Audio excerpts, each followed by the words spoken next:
Unang-una, no, just to make it very, very clear again, no, nag-usap kami ni Ombudsman Boying kagabi nung binabas ng mga diskaya yung kanilang desisyon na hindi sila magko-cooperate. Well, sabi nga ni Ombudsman Boying, tignan natin, no, sa mga susunod na linggo, kasi yung unang kaso na final natin kasama ang mga diskaya, ready na yon, magiging ready na yon for filing sa Sandigan Bayan. At alam niyo naman, non-bailable yung mga kaso doon. So, malapit na ang malapit nang magkaharap-harapan talaga dito. At tingin ko, linggo na lang siguro ang bibilangin at malapit nang ma-file ng Ombudsman. Yun ang sinabi sa akin ni Ombudsman Boy. No? At ikalawa, no, today, umpisa na namin ang pag-iimbestiga sa CLTG Corporation. No? At yung links nito sa Diskaya Company simula 2016. No? Dahil ang mga Diskaya mismo ang umamin sa Senate Blue Ribbon hearing, I think nung una o ikagawang Senate Blue Ribbon hearing, na lumaki ang kanilang negosyo simula noong 2016. So yun ang inutos sa akin at napag-usapan namin ni Ombudsman Boying at yun ang gagawin natin. No, walang sisinuhin dito, walang sasantuhin dito, lahat ng tatamaan ng ebidensya, tatamaan at kailangan managot. Ganun nga kasimple yun. No, it doesn't matter kung sino yan. No? Dating administrasyon ngayon, it doesn't matter. Yun ang kabilin-bilinan ng Pangulo natin. Wala tayong sisinuhin, wala tayong sasantuhin. Lahat ng dapat managot, pananagutin natin. Sir, sa meeting kanina, what will be the role ng DPWH sa restitution nga na binabalak na gawin ng ICI? Lahat ng mga documentary evidence na kakailanganin ng iba't ibang ahensya, ibibigay ng DPWH. No? Ang importante dito, at mamaya, I'm sure magbibigay ng statement ang ICI, napakaganda ng aming meeting, at meron na tayong klarong paraan at klarong path para maibalik ang pera ng mga kababayan natin. So, yun ang bibilisan natin ngayon sa mga susunod na linggo. Sir, doon sa CLTG Corporation, ano yung mga projects na titingnan natin? Magkano at saan sa mga lugar?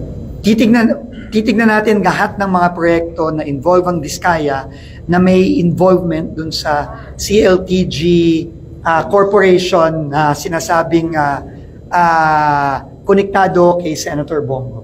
Sir, may mga balita po before na parang sinisira or tinatago na daw yung mga, if you remember that, no? At least in the role of DPWH for this asset recovery. Na-preserve na natin yung mga dokumentong yan.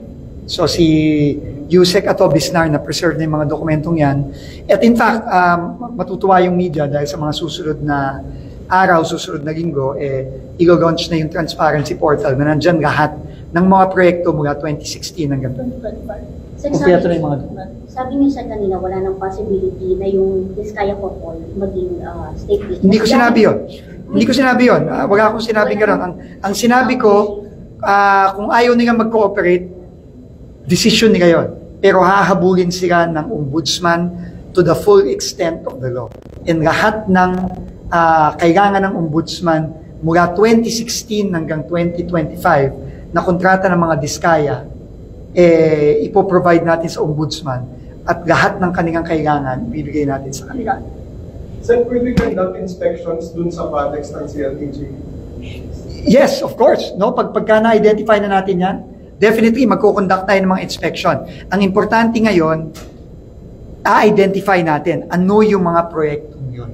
No, yun ang pinag-usapan namin ni Ombudsman Boying at yun ang gagawin na natin starting today. Kagabi kami nag-usap, gagawin na natin. Dahil nga lumabas na itong sinabi ni Ombudsman kagabi na may possible na pinoprotektahan ng mga Diskaya. Pero walang preliminary date na kayo kung kailan yung CLTG?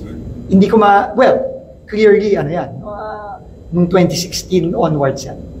So yun sa case sa Ombudsman, yung information if they file the indictment already sa Sandigan Bayan.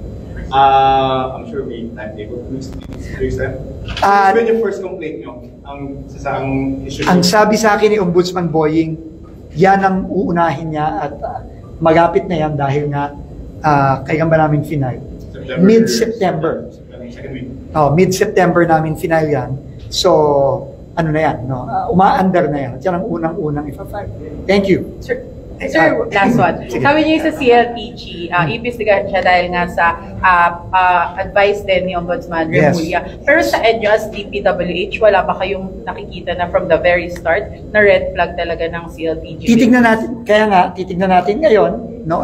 Base sa siniwagat ni Ombudsman Boying kagabi, titignan natin yan ngayon. No? At babalikan natin ang mga kontrata na sinabi na mismo ng mga diskaya, lumaki sila starting 2016. So, doon tayo magsisimula onwards. So itong assets recovery, ano ba yung initial preliminary tally ng how much assets are we talking about? Siguro hintayin natin ang ICI na mag-announce na.